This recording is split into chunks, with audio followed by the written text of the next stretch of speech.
ఎక్కడ చూపిస్తాడు? తెలంగాణలో చూపిస్తాడా, ఆంధ్రలో చూపిస్తాడా? ఎక్కడ చూపిస్తాడు? ఆయన ఉండేది తెలంగాణలో. అప్పుడప్పుడు గెస్ట్ ఆర్టిస్ట్ లాగా వస్తాడు.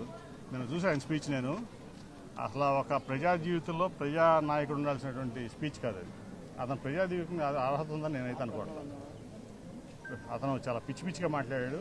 నిజంగా కూడా ప్రజలు అతనికి ఇప్పుడు 24 సీట్లు తీసుకున్నాడు చంద్రబాబు దగ్గర, ముష్టి 24 సీట్లు.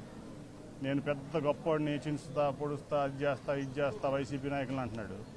నువ్వు 2 చోట్ల నుంచున్నావు, గెలిచావా?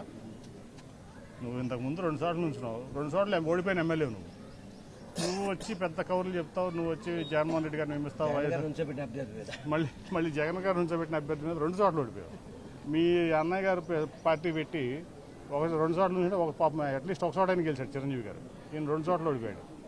ఈయన తన గురించి తను ఎక్కువగా ఊహించుకుంటున్నాడు పవన్ కళ్యాణ్ గారు. సో ఆయన వాస్తవంలోకి రావాలి.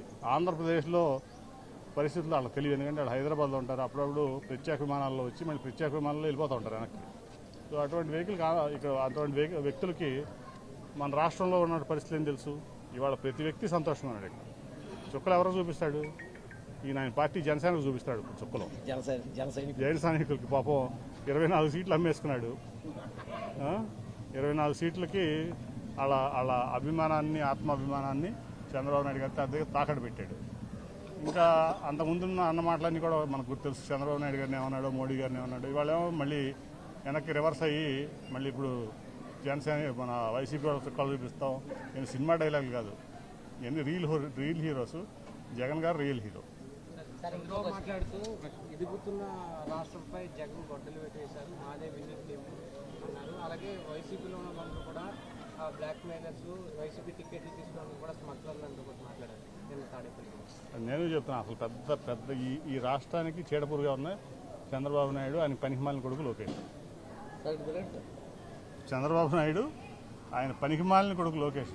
వాడు ఆ లోకేష్ అనే వ్యక్తి టికెట్లు అమ్ముకోవడంలో నెంబర్ 1. స్పెషల్ ప్యాకేజ్ ఇస్తే ఎమ్మడే ఫస్ట్ లిస్ట్లో టికెట్ అంట, మామూలు ప్యాకేజ్ ఇస్తే సెకండ్ లిస్ట్లో టికెట్ అంట, ఏమీ ప్యాకేజ్ ఇవ్వకపోతే అసలు టికెట్ లేదంట తెలుగుదేశంలో. వాడు పాపం చూసాంగా మనం, మండల బుద్ధప్రసాద్ గారు. ఆయన ఎన్నాళ్ళు ఎంత నోబుల్ ఫ్యామిలీ అది. ఇవాళ ఎంత ఏడిపిస్తున్నారు ఆయన టికెట్ లేకుండా. అట్లాగే ఇంకొంతమంది చాలామంది సీనియర్లు. నా దాకా ఎందుకు, మన దేవినేని మహేశ్వర గారు అన్నాడు కదా, టికెట్లు అమ్ముకున్నాడు చంద్రబాబు కృష్ణప్రసాద్కి 100 కోట్లు 200 అని చెప్పి. దేవినేని మహేశ్వర చెప్పాడు కదా, నా దాకా ఎందుకు. ఆయనకి అత్యంత ఆత్మీయుడు, ఆయన కుటుంబ సభ్యుడు అని చెప్పే వ్యక్తే చెప్పాడు. 100 కోట్లు 200 ఇక్కడ మైలవరం టికెట్ అమ్ముకున్నాడు చంద్రబాబు నాయుడు అని చెప్పి పబ్లికే చెప్పాడు. దాన్ని బట్టి తెలుస్తుంది ఎవరు టికెట్లు అమ్ముకునేది. ఇవాళ పేద ప్రజలకి రషీద్ గారు కార్పొరేటర్, పేదోడు, ఆయన టికెట్ ఇచ్చింది జగన్మోహన్ రెడ్డి గారు.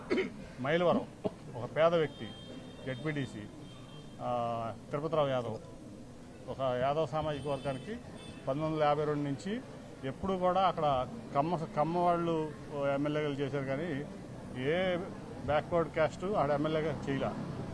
ఇవాళ అటువంటి వ్యక్తికి ఇచ్చి మరి ఎమ్మెల్యేగా పోటీ చేసే అవకాశం ఇచ్చాడు. ఖచ్చితంగా అతను గెలుస్తాడు, ఆసిఫ్ గెలుస్తాడు, అతను గెలుస్తాడు.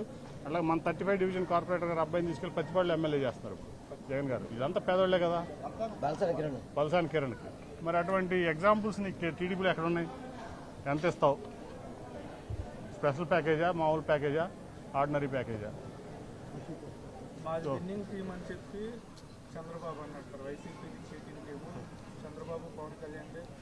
ఇప్పుడు మీకు నువ్వే మీడియా నాకు తెలీదు.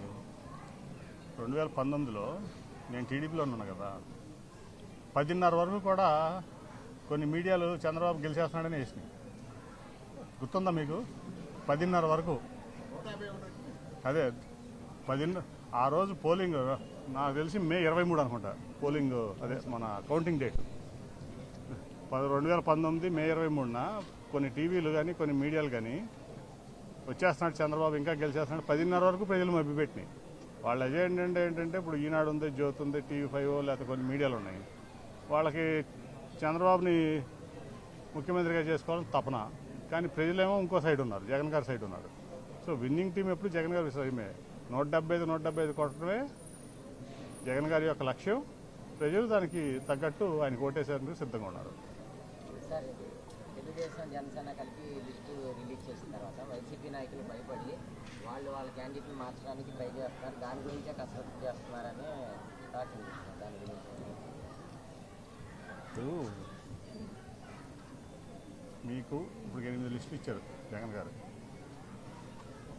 చాలా అధ్యయనం చేసి ఎవరెవరిని ఎక్కడెక్కడ పెట్టాలి, ఎవరెవరు మంచివాళ్ళు, ఎవరెవరు స్వచ్ఛమైన రాజకీయాలు చేస్తారనేది ఆలోచించి జగన్మోహన్ రెడ్డి గారు లిస్ట్ ఇస్తున్నారు. సో టికెట్లు అమ్ముకుని లిస్ట్ ఇచ్చేది జనసేన, టీడీపీ.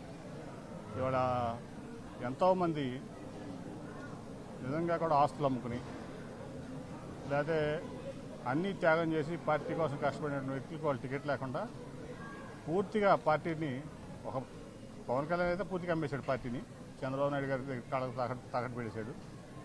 అట్లాగే టీడీపీ అయితే మొత్తం దాదాపు 70 సీట్లు అమ్ముకుంటాయి, దాంట్లో ఎటువంటి సందేహం లేదు. రైట్.